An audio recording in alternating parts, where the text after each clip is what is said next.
노무현 대통령 시절을 그 시절에 성인으로 살아본 분들은 기억을 할 겁니다. 5년 내내 언론이 한국 경제는 망했다. 당장 내일 모레 망한 걸로 매일 보도가 됐습니다. 정말 과장 없이 매일 때렸습니다. 경제를 포기한 대통령이라고. 근데 세월이 지나서 지금 보니까 매우 우수했던 시절이에요. 경제 실적이. 그걸 한번 정리해 보면 어떨까요? 첫째, 국민소득 2만 불을 달성한 정부가 누구냐? 노무현 정부입니다.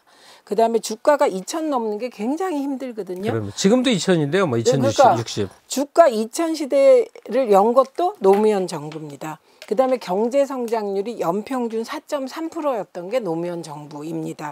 그 다음에 물가 관리는 2% 내지 3%대로 유지를 했고요.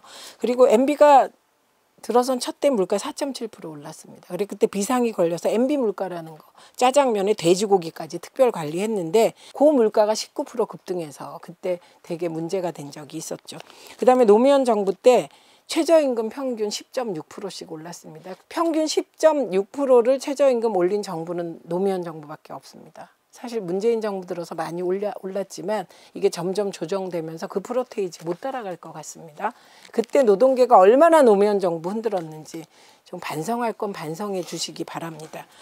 그다음에 그래서 실질 임금 상승률 이게 중요하잖아요. 실질 임금 상승률. 예, 그게 3.6%였습니다. 노무현 정부 때, MB 때 0.2%였습니다. 이게 어마어마한 것이죠. 일본은 25년째 임금이 추락하고 있어.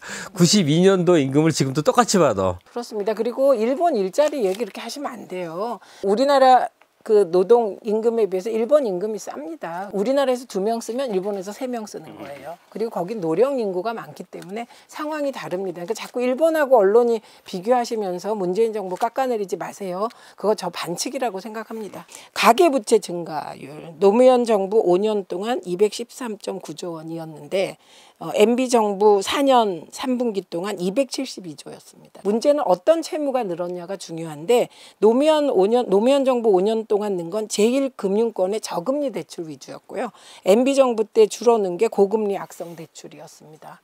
이외에 국가부채 보실까요? 국가부채는 김영삼 정부 때 60조 3천억이었거든요. 이게 DJ 때 134조 원이 돼요. 이거 왜 늘었는지는 아시죠? IMF 조기 달성하느라고. 그럼요. IMF 시기였는데 네, 당연한 거죠. 그랬고 노무현 정부 때 299조 원이 됩니다. 그런데 MB 때 443조 원. 그다음에 박근혜 정부 3년 차에 645조 원이 됩니다. 3년 차에 645조 원. 그러니까 노무현 정부 때 굉장히 안정적으로 이게 관리가 됐다. 그다음에 세금 증가율이 가장 중요한데 노무현 정부 때는 세금이 어디에서 늘었냐. 상위 20%에서 63.7%가 늘어요. 그런데 이명박 정부 때 상위 20%는 13.2%밖에 안 늡니다. 그럼 이 나머지 프로테이지는 누가 하냐. 하위 60%에서 80% 사이의 세금이 MB 때 가장 많이 늘어납니다.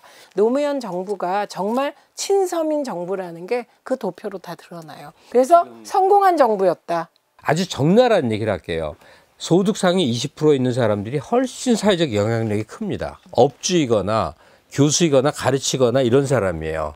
자기 소득이 주니까 불만을 막 쏟아내면 자기 삶이 좋아지는 걸 모르고 하위 계층에 속한 사람들은 거기 영향을 받아서 마구 비난을 하는 그런 이상한 효과가 생겨납니다. 그러니까 사실은 영리하게 자기 인기를 높이고 정책 이득을 보려 한다면 사실은 상위층에게 잘해주면 되는 거예요. 상위층의 세금을 깎아주고 법인세도 깎아주고 그러면 정치적 지지는 높아지는 거예요, 원래는. 그러지 않는 이유에 대해서 우리가 깊이 생각을 해봐야 되죠.